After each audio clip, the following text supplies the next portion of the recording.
Olá pessoal, aqui é o professor Maximiliano Sena.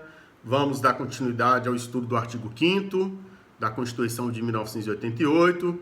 Vamos falar um pouco a partir do inciso 51 do artigo 5º, que diz o seguinte: nenhum brasileiro será extraditado, salvo o naturalizado, em caso de crime comum praticado antes da naturalização ou de comprovado envolvimento em tráfico ilícito de entorpecentes e drogas afins na forma da lei. Então, da simples leitura do dispositivo, o que nós podemos extrair? Nenhum brasileiro será extraditado, salvo naturalizado. Então, a regra é que nenhum brasileiro será extraditado, salvo naturalizado. Ou seja, o brasileiro nato não será extraditado. Embora a regra geral seja que nenhum brasileiro será extraditado, o naturalizado pode vir a ser extraditado. Mas em quais condições? Em caso de crime comum praticado antes da naturalização. Se o crime tiver sido praticado depois da naturalização, não será possível a extradição do brasileiro naturalizado. Ou de comprovado envolvimento em tráfico ilícito de entorpecentes e drogas afins. Em relação a esse crime, tanto faz ele ter ocorrido antes da naturalização ou depois da naturalização. Esse brasileiro naturalizado poderá vir a ser extraditado, tá? Então, essa é a regra. E os estrangeiros poderão ser extraditados, exceto em caso de crime político ou de opinião. O que a Constituição diz mais adiante? Diz o inciso 53. Ninguém será processado nem sentenciado senão pela autoridade competente. Inciso 54. Ninguém será privado da liberdade ou de seus bens sem o devido processo legal. Vejam aí princípios tão caros no direito processual. O direito à ampla defesa, o direito do devido processo legal e o direito ao contraditório. São princípios que possuem assento na Constituição e que serão manejados no direito processual. Então, ninguém será considerado culpado até o trânsito em julgado de sentença penal condenatória, né? Ninguém será considerado culpado até o trânsito em julgado de sentença penal condenatória. Está no inciso 57. E o princípio do contraditório está no inciso 55, que diz: aos litigantes em processo judicial ou administrativo e aos acusados em geral serão assegurados o contraditório e a ampla defesa, com os meios e recursos a ela inerentes. E no inciso 56, são inadmissíveis no processo provas obtidas por meios ilícitos, né? Então vejam que são vários incisos que se referem ao direito processual penal, ao direito penal. O inciso 53 diz: o civilmente identificado não será submetido à identificação criminal, salvo nas hipóteses previstas em lei. Então vamos falar um pouquinho desses incisos. Primeiro, a presunção de inocência, ou o princípio da não culpabilidade. Ninguém será considerado culpado até o trânsito em julgado de sentença penal condenatória. Então, o Ministério Público, que é o titular da ação penal, ele, representando o Estado, é que deve provar a culpa, né? O ônus da prova recai sobre o acusador, né? Então, esse ônus recai sobre o Ministério Público, né? Ou a parte acusadora, isso no caso da ação penal privada, né? Quem acusa é que tem que provar. Em relação a esse tema, nós tivemos algumas mudanças de entendimento do Supremo Tribunal Federal. De início, já há algum tempo, o STF passou o entendimento de que a execução da pena privativa de liberdade antes do trânsito em julgado da sentença penal condenatória violaria a Constituição de 1988. Nós temos aqui, por exemplo, uma decisão de 2009, né? Onde por 7-4 estabeleceu-se esse entendimento, que não seria possível o cumprimento da pena privativa de liberdade antes do trânsito em julgado. Mais recentemente, o STF alterou esse posicionamento, né? Quem acompanhou aí pela televisão, ou mesmo julgamentos do Supremo Tribunal Federal, devem ter visto, observado que o Supremo entendeu que era possível, sim, o cumprimento da pena privativa de liberdade após a condenação em segunda instância. Só que, no final, né, no julgamento de ações diretas de constitucionalidade de dispositivos do Código de Processo Penal, o STF voltou ao entendimento anterior, no sentido de que não é possível a execução da pena privativa de liberdade antes do trânsito em julgado da sentença penal condenatória, e é esse o entendimento que vigora no momento. Tá? Em relação à prisão, só é possível a prisão em flagrante delito ou por ordem escrita e fundamentada da autoridade competente. E aí nós temos as prisões cautelares, prisão preventiva, né, por exemplo, salvo nos casos de transgressão militar ou crime propriamente militar definidos em lei. Agora nós temos que observar que no estado de defesa, estado de sítio, né, onde vigora um estado de exceção, algumas dessas situações poderão ser alteradas. A prisão ilegal será imediatamente relaxada pela autoridade judiciária. Ninguém será levado à prisão, nela mantido, quando a lei admitir liberdade provisória com ou sem fiança. Tudo isso é uma forma de prestigiar o estado de liberdade. Prisão civil. Não é admitida a prisão civil, salvo a do depositário responsável pelo inadimplemento voluntário e inexcusável de obrigação alimentícia e a do depositário infiel. Só que em relação ao depositário infiel, o Supremo Tribunal Federal entendeu que não é possível a prisão do depositário infiel. Por quê? Aí alguém pode perguntar, professor, mas a prisão do depositário infiel, está prevista na Constituição. E por que não é possível? Veja bem, a prisão do depositário infiel, ela veio regulamentada por uma lei infraconstitucional. No Pacto de São José da Costa Rica, que é a Convenção Americana dos Direitos Humanos, há previsão, e o Brasil ratificou essa convenção, há previsão da impossibilidade da prisão do depositário infiel.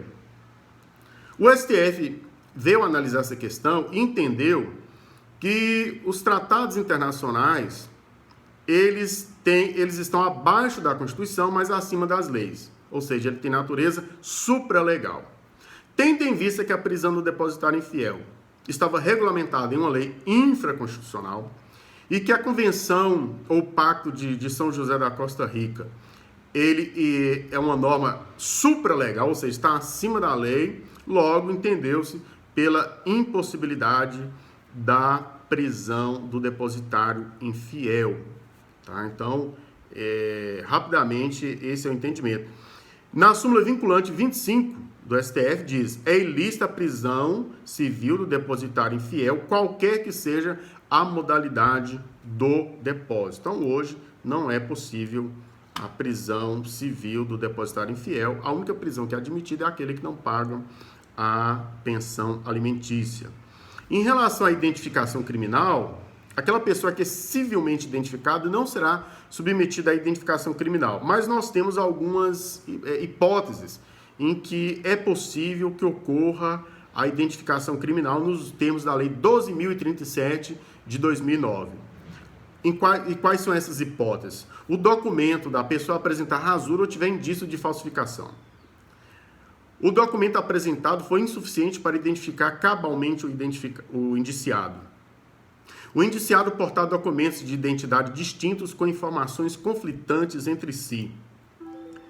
A identificação criminal foi essencial às investigações policiais, segundo o despacho da autoridade competente, né, que vai decidir de ofício mediante representação da autoridade policial, do Ministério Público ou da Defesa. Constar de registros policiais o uso de outros nomes ou diferentes qualificações. O estado de conservação, a distância temporal ou da localidade da expedição do documento apresentado impossibilite a completa identificação dos caracteres essenciais. Então, quando houver alguma dúvida fundada, aí é possível exigir a identificação criminal dessa pessoa, mediante a aposição ali da datiloscópia, né, das suas digitais e todo aquele processo para a identificação criminal. Mas a regra é que o civilmente identificado não será submetido à identificação criminal. Vamos falar também do inciso 59, que fala sobre a ação penal privada subsidiária da pública. A ação penal pública é privativa do Ministério Público, ele é o titular da ação penal. No entanto, se o Ministério Público ele se apresentar inerte e não ajuizar a ação penal pública, a Constituição permite a ação privada nessas situações. Mas isso não retira o caráter de privatividade da ação penal do MP, tá? Então é possível que um particular ajuize a ação caso o MP se afigure inerte. Nós já falamos aqui também do devido processo legal, contraditório e ampla defesa. São princípios muito caros no Estado de Direito. Agora, sobre o contraditório, vamos falar um pouco sobre o inquérito policial. Alguém pode se questionar, mas o inquérito policial tem contraditório? Não tem. Por quê? Porque o inquérito policial, ele não tem acusação. Então, não há do que se defender. Ele é apenas um mero procedimento administrativo que busca colher elementos acerca da materialidade e da autoria de uma determinada ilicitude, tá? Agora, a garantia do contraditório, ela será exercida após o oferecimento da denúncia, tá? Então, o inquérito policial contém elementos informativos, tá? Então, por isso que não há contraditório. Mas há um entendimento da STF que fere o contraditório, uma condenação, já no processo, fundada apenas nos elementos do inquérito policial não ratificados em juízo. As provas ilícitas, no inciso 56, são inadmissíveis num processo, num Estado de Direito, tá? Então, são vedadas as provas também derivadas dessa prova ilícita, que é a chamada teoria dos frutos da árvore envenenada. Então, tem uma prova ilícita e todas aquelas que forem decorrentes dessa prova ilícita, ela também será maculada, tá? É um tema bem interessante, foi até objeto no meu TCC, quando eu fiz o curso de Direito, e há um entendimento até do Alexandre de Moraes que, em situações excepcionais, é possível falar-se na admissão das provas ilícitas, né? Quando você vai usar do princípio da proporcionalidade, só pesar os interesses envolvidos, né? E tudo vai depender do caso concreto. Aí ele dá um exemplo aqui, né, de convalidação dessa prova ilícita, que é uma exceção da exceção da exceção, tá, gente? Interceptação de uma carta do sequestrador ou na gravação de uma triste e covarde cena de babá espancando uma criança. Quer dizer, se não foi autorizada judicialmente, essa prova é ilícita. Mas aí você pode pensar, quando você coloca os bens jurídicos na balança, o que deve prevalecer? Imagine, por exemplo, uma carta de um presidiário que está ali arquitetando a morte de pessoas no presídio, de policiais, né? E ali aquela carta ela é, de alguma forma, descoberta e o sigilo daquela carta é violado, né? Mas você consegue evitar ali uma grande, morte de pessoas, né? E aí quando você coloca na balança, você entende que é possível convalidar aquela prova porque os bens jurídicos que foram preservados são mais relevantes do que a violação daquela carta. Então, é um tema interessante, mas a regra é que não é possível, não são possíveis as provas ilícitas. Publicidade dos atos processuais e dever de motivação das decisões, no artigo 5º, inciso 60, cuja leitura eu farei, que diz o seguinte: a lei só poderá restringir a publicidade dos atos processuais quando a defesa da intimidade ou o interesse social exigir. Então, a regra é a publicidade dos atos processuais. Tem gente que já me perguntou assim, professor, eu posso participar de uma audiência no fórum? Sim. Às vezes o juiz ele restringe ali por questão de espaço, ou se envolver a intimidade, o interesse social, exigir que haja uma restrição de presença de pessoas ali, ou das partes de seus advogados. Mas essa não é a regra.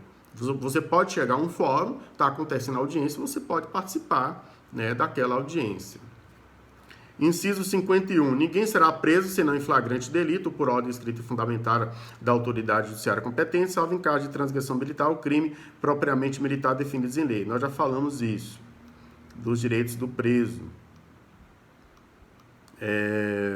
Vamos ver mais algum tema para nosso estudo. Assistência jurídica integral e gratuita. No inciso 74. A Constituição dispõe que o Estado deve prestar assistência jurídica integral e gratuita aos que comprovarem insuficiência de recursos. E aí avulta a importância da Defensoria Pública. Você não pode falar em acesso à justiça sem uma Defensoria Pública devidamente estruturada e aparelhada. Tá? Então, a Defensoria Pública cumpre esse papel como instituição essencial à função jurisdicional do Estado, incumbindo-lhe a orientação jurídica, a defesa em todos os graus dos necessitados. Erro judiciário, artigo 5º, 75, diz que o Estado vai indenizar o condenado por erro judiciário, assim como quem ficar preso além do tempo fixado na sentença. Mas é bom ressaltar que prepondera o entendimento que o Estado não é civilmente responsável por atos do Poder Judiciário, senão nos casos que a própria lei estabelecer.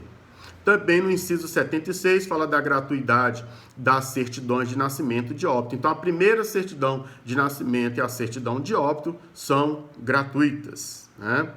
E, independentemente de ser pobre ou não, na verdade, essa primeira certidão e a certidão de óbito são gratuitas, independentemente da situação da pessoa. A gratuidade nas ações de habeas corpus e habeas data, inciso 77. De acordo com o referido dispositivo 77, são gratuitas as ações de habeas corpus e habeas data e, na forma da lei, os atos necessários ao exercício da cidadania. Tá? O direito de petição, todos os pedidos que se faz ao poder público, também são pedidos gratuitos, né? As ações de impugnação de mandato eletivo por abuso do poder econômico, corrupção e fraude. Quaisquer requerimentos ou petições que visem a garantias individuais ou defesa do interesse público, né? Então, todos esses pedidos que se referem ao exercício da cidadania, tá? Eles são gratuitos. E para nós encerrarmos, o princípio da celeridade processual, que está no artigo 5º, 78, que diz que fala do princípio da razoável duração do processo. Diz, no inciso 78, atores no âmbito judicial e administrativo são assegurados razoável duração do processo e os meios que garantam a celeridade da sua tramitação. Isso aí está focado no princípio da eficiência. Agora é um tema muito interessante, até para um TCC, mas é importante nós analisarmos que nem sempre a celeridade significará pressa, porque o devido processo legal deverá ser respeitado. É isso, gente, e até o nosso próximo vídeo.